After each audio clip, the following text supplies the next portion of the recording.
I was thinking about love, you know, like on a day like today, I'm chilling. I like to listen to different lives and everything. Shout out to Anthony Dixon keeping them videos coming and stuff. I mean, man, your videos really do help me distress and relax a little bit. You know, um, Unplug FYM for your mind. I think you do. For real, I don't even look at the news hardly. I look at your channel to find out what I need to know about the political race this year. All right, but anyway, thinking about love. My thing is, people don't really tell you that you think if you find love one time, you'll never find it again. So that's not accurate. You can find love several times. But I will add, I've met people who said they've never been in love. So you may not ever find it, you know. So maybe it comes easier for some people than others. Like me, I've been in love like 5 times, you know. And I ain't scared to say it, and I don't care who know it, whatever, But anyway, I was looking at this one live, and basically somehow like being a single parent kind of came up or whatever. But my thing is, men always went off to, fight. WAR. They always went off to do that. So that left behind a lot of, widows and females with children. So I feel like it's not a new thing that kids are growing up without the male in the home. Now I do agree that yes, it is better for a mother and father. I feel like one is more logical, one is more emotional. We both have traits of each other. If you believe what the Bible says, it says that, the woman was taken from Adam once he was put into a deep sleep, said that God used one of Adam's ribs to create us.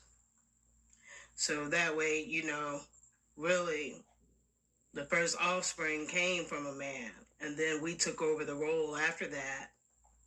After that, the offsprings came through us. But it first came through Adam and his rib. So I'm saying that to say is that, we are part of one another. My older brother, Doug, he used to always complain, like, God used the rib because it was so flexible, but, that's part of y'all problem right there, Oh, goodness. And whatever else he said escapes me at the moment. But, there's that, the going off, and then, of course, like in the 1960s, 70s, like around that time, they started telling us, like, basically, like, we'll help the women, but we won't help a man. So with, men, it was hard for them to get jobs or good paying jobs, not unlike today. So it shouldn't be that hard to believe. But except maybe it was worse back then, because they had the internet and a bunch of courier jobs and stuff like they do now. Like I will say, like in today's time, there are more options than there were in the, 50s, 60s, and 70s. But the whole thing of the premise was, though, like we ain't gonna help no man, but we'll help the women and the children.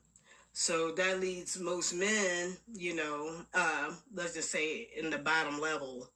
Of course, I ain't talking about people who were born with silver spoons and stuff. I guess they got their own tales. But in the bottom rung of men, it leads them to say, all right, I can't really get a good job or a decent job, at least not enough to support, the entire family, all 5 of us, let's just say probably, even if it was 4. But if I leave the home, they'll give her insurance. They'll give her a voucher for milk and cheese. They'll let her rent be income based. So now the rent ain't just, a set, whatever $100. Now is whatever you make, give us, 15% or whatever the magic number was. So you know. And then, you know, you always hear men saying, kind of changing gears a little. You always hear men saying they ain't ready for marriage. You know, they ain't ready for no relationship. They ain't ready for no kids. And I feel like it's kind of like due to the toys that, sorry, my ice cream's melting. Due to the kind of toys and stuff we play with. You know, women, we pretty much play house from infancy. You know, we got, you know, baby dolls.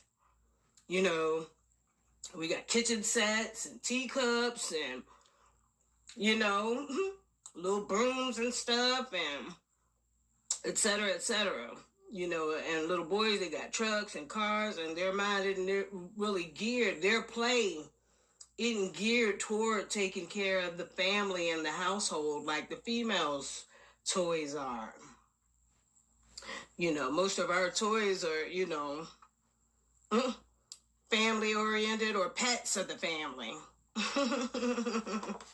You know, to whereas boys, you know, like I say, they got the racetracks and this, that, and the third. So by the time we do that for 10 years of life, I do think, you know, fundamentally and foundationally, yes, you know, they don't feel as ready as we do.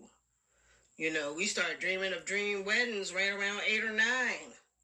By the time we're like 18 to 21, you know, we kind of ready to, you know, take a leap over the broom already. If they don't, you know, they might jokingly wander into their sister's room or something and play with it every now and again, but they don't do it time after time, day after day like we do.